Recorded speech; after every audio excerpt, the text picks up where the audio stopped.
Welcome back to the channel that is Tesla science academy biology. तो बच्चों, आज हम सीखेंगे शील्डिंग इफेक्ट किसे कहते हैं, व्हाट इज शील्डिंग इफेक्ट और व्हाट इज स्क्रीनिंग इफेक्ट। चलिए समझते हैं। सबसे पहले हम उसका हेडिंग दे देते हैं, व्हाट इज शील्डिंग इफेक्ट, और इसे हम बोल सकते हैं स्क्रीनिंग इफेक्ट। क्या बोलेंगे? Screening effect. चलो, तो शील्डिंग और स्क्रीनिंग इफेक्ट किसे कहते हैं? तो सबसे पहले एक हम एलिमेंट ले लेते हैं, जैसे कि हमारे पास है पोटेशियम। पोटेशियम का नंबर आता है 19, राइट। चलिए, तो पोटेशियम की इलेक्ट्रॉन कॉन्फ़िगरेशन हमारी क्या बनेगी? तो हमारी इलेक्ट्रॉन कॉन्फ़िगरेशन बनेगी 1s2 2s2 2p6 3s2 3p6 and 4s1। क्या बनेगी? 4s1। यानी कि हमारे टोटल इलेक्ट्रॉन्स कितने होंगे? 19 इलेक्ट्रॉन्स होंगे। इलेक्ट्रॉन को अगर डिस्ट्रीब्यूट करना हो मुझे, राइट, ऑर्बिट में, तो किस तरह से करेंगे? तो ये होगा हमारा न्यूक्लियस। न्यूक्लियस के पहले कौन सी है? 1s2 है, तो ये हो गई हमारी 1s2, राइट। उसके बाद कौन सी है? 2s and 2p। Total electron कितने हैं वो हमें यहाँ पे लिखना है। देन है हमारी 3s and 3p, 3s and 3p, and the last one is our 4s। क्या है हमारी? 4s। चलिए, सब में इलेक्ट्रॉन्स दिखा देते हैं। सबसे पहले 1s में कितने हैं? 2 इलेक्ट्रॉन्स है, 1 2, राइट। उसी तरह से 2s और 2p में कितने हैं? 2 + 6 8 है, 1 2 3 4 5 6 7 एंड 8। उसी तरह 3s एंड 3p में कितने हैं? 2 + 8। सो 1 2 3 4 5 6 7 एंड 8। और लास्ट ऑर्बिट में कितना है? देखो, सिर्फ और सिर्फ 1 ही है, राइट। तो ये हो गया हमारा electron distribution in the potassium, that is 19 electrons are there, right. चलो, इसको थोड़ा और सिंपलीफाई करते हैं। जैसे कि ये जो होगी हमारी, इसको हम बोलेंगे इनर शेल। क्या बोलेंगे? Inner shell. और ये जो होगी हमारी सबसे ज्यादा आउटर मोस्ट शेल।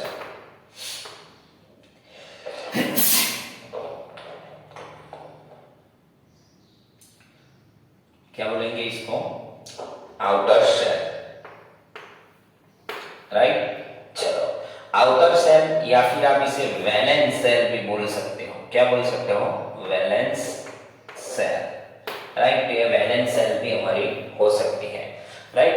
तो शील्डिंग इफेक्ट का मतलब क्या होता है? स्क्रीनिंग मतलब ये समझना क्या चाहते हैं, राइट। तो जैसे कि आपको मालूम है कि as we move in the periodic table from left to right, electrons are increasing, yes और नो। अगर आप लिथियम से बेरिलियम जा रहे हैं तो इलेक्ट्रॉन इंक्रीज हो रहा है, बेरिलियम से बोरॉन जा रहे हो तो भी इलेक्ट्रॉन इंक्रीज हो रहा है, राइट। कब तक इलेक्ट्रॉन्स एक ही सेल में आएंगे? जब तक उसकी आफ्टर मोस्ट सेल फुलफिल नहीं हो जाती, तब तक इलेक्ट्रॉन इसके ऊपर आएंगे, राइट। तो जनरली हम जानते हैं कि ये जो हमारा न्यूक्लियस है, क्या है हमारा? न्यूक्लियस। यानी कि न्यूक्लियस क्या करता है? जितने भी electrons which is revolving around the nucleus, the electrons are continuously revolving around in the circular part, right? So that means जो भी electrons होंगे तो प्रोटॉन क्या करेगा? इलेक्ट्रॉन्स को अपनी ओर खींचेगा, right? So the electron which is attraction, which has attraction with the nucleus, that is known as a electrostatic force. हम क्या बोलते हैं इसे? Electrostatic force. यानी कि ये हमारा जो न्यूक्लियस है, जिसके अंदर प्रोटॉन और न्यूट्रॉन है, जितने भी इलेक्ट्रॉन आएंगे अपनी ओर इसको खींचता जाएगा, right. So we know that the nuclear charge is there, right. So इसी को हम न्यूक्लियर चार्ज बोलते हैं कि ये जो फोर्स ऑफ अट्रैक्शन होता है, राइट, वो कंटिन्यूअसली क्या करता है? प्रोटॉन और न्यूट्रॉन की इलेक्ट्रॉन्स को अपनी ओर खींचता है, जिसे हम इलेक्ट्रोस्टैटिक फोर्स भी कहते हैं। तो जैसे कि यहाँ पे हमने देखा है, तो वैलेंस सेल कौन सी है? यानी कि आउटर मोस्ट सेल जो है हमारी, इसके अंदर सिर्फ और सिर्फ एक इलेक्ट्रॉन है। यानी कि प्रोटॉन की टेंडेंसी, न्यूक्लियस की टेंडेंसी क्या है? ये जितने भी इलेक्ट्रॉन है उसको अपनी ओर खींचना, राइट। वो क्या करता है, सारे इलेक्ट्रॉन्स को, चाहे ये वाला हो या कोई भी हो, वो क्या करता है, अपनी ओर खींचता है, राइट, इलेक्ट्रोस्टैटिक फोर्स। अब क्या होता है, जो ये आफ्टर मोस्ट वाला जो है उसके ऊपर भी ये अट्रैक्शन फोर्स लगेगा, वो भी एक अट्रैक्शन फोर्स लगाएगा। लेकिन होता क्या है, जैसे ही ये इलेक्ट्रॉन्स जो है आफ्टर मोस्ट सेल में, वो इसके साथ फोर्स ऑफ अट्रैक्शन से इधर आने की कोशिश करता है, बट इसके अंदर की जो सेल है जिसे हम बोलते हैं इनर सेल, तो वहां पे जो ये इलेक्ट्रॉन्स है, राइट, ये भी इलेक्ट्रॉन्स है और ये भी इलेक्ट्रॉन्स है, जब एक दूसरे के नजदीक आएंगे तो क्या करेंगे, इनर सेल के इलेक्ट्रॉन्स जो है, inner cell electron repel the outer cell, या फिर आप इसे बोल सकते हैं वैलेंस सेल इलेक्ट्रॉन। क्या होगा, वैलेंस सेल इलेक्ट्रॉन्स को रिपेल करेगा, राइट। सो ये इलेक्ट्रॉन रिपल्सन फील करेगा, जिसकी वजह से ये इलेक्ट्रॉन क्या करेगा, एक्चुअली होना क्या चाहिए, न्यूक्लियस के नजदीक आना चाहिए, बट क्योंकि उससे पहले एक और बंदा खड़ा है, चौकीदार, वो क्या करेगा, उसको आने नहीं देगा अंदर, राइट। इसकी वजह से इलेक्ट्रॉन ये रिपल होगा, जिसकी वजह से क्या होगी, इसकी जो इलेक्ट्रोस्टैटिक फोर्स है वो डिक्रीज होगा। किसकी वजह से, इसके पहले जो इनर सेल में इलेक्ट्रॉन है इसकी वजह से। सो ये रिपल्सन होगा, इसलिए इलेक्ट्रॉन न्यूक्लियस की ओर आएगा नहीं और वो बाहर चला जाएगा, राइट। इसलिए यहाँ पे अगर हम बोल सकते हैं कि इसका जो इलेक्ट्रोस्टैटिक फोर्स डिक्रीज होता है, इसी की वजह से उसकी आयोनाइजेशन एंथैल्पी भी डिक्रीज होती है, यानी कि न्यूक्लियर चार्ज डिक्रीज होगा तो उसकी ionisation enthalpy also decrease.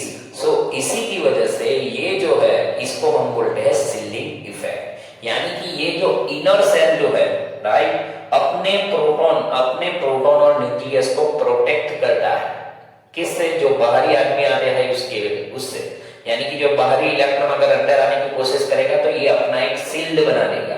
Shield यानी प्रोटेक्ट, जैसे हम जानते हैं शील्ड मतलब एक प्रोटेक्शन लेयर होता है, तो ये क्या करता है, एक प्रोटेक्शन लेयर बना देता है surrounding nucleus.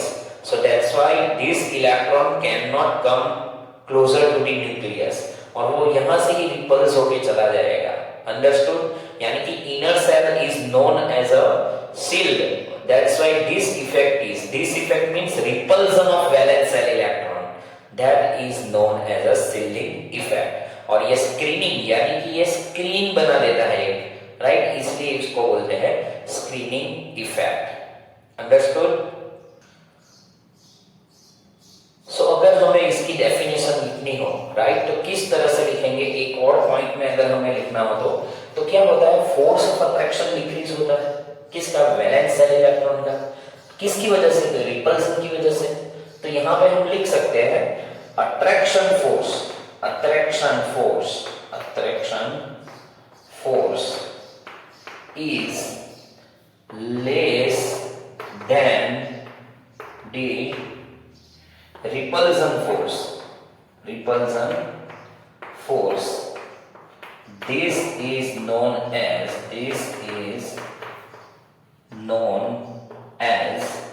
shielding effect or else screening effect, यानी कि ये इलेक्ट्रॉन्स रिपल्सन फील करेगा अट्रैक्शन फोर्स से ज्यादा, राइट, इसीलिए ये न्यूक्लियस इसको अच्छी तरह से होल्ड नहीं कर पाएगा और उसकी इनर सेल जो है उसको प्रोटेक्ट कर देगी न्यूक्लियस को, जो आफ्टर मोस्ट सेल होगा वो बाहर चला जाएगा, राइट। तो इसके ऊपर से हमें एक और चीज पता चलती है कि जो भी इनर सेल रहती है, राइट, जो भी इनर सेल रहती है वो सबसे ज्यादा शील्डिंग इफेक्ट शो करेगी। तो अकॉर्डिंग टू दी सबसेल हमारे पास कितने सबसेल है, S, P, D and F है।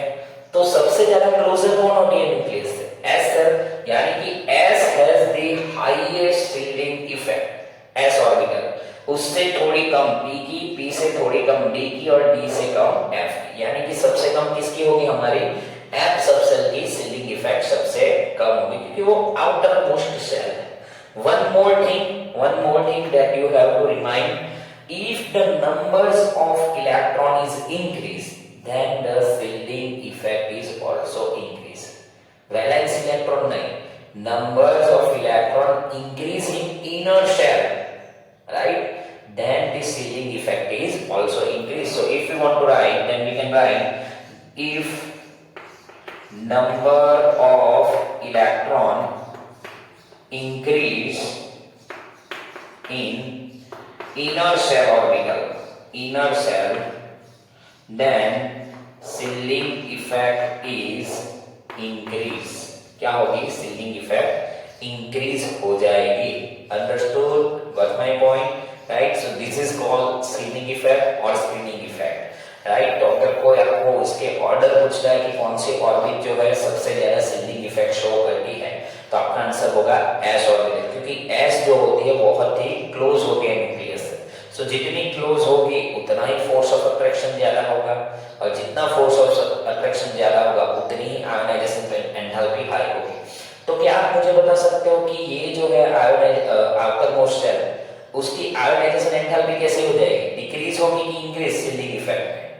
ऑब्वियसली डिक्रीज होगी, राइट, क्योंकि ये क्या करता है? रिपल्सन फील करता है, और रिपल्सन होने की वजह से वो बाहर चले जाते हैं, right. So this is the screening effect और screening effect, right. So if you like our video, then like us, comment us and subscribe us, and please share with your friends.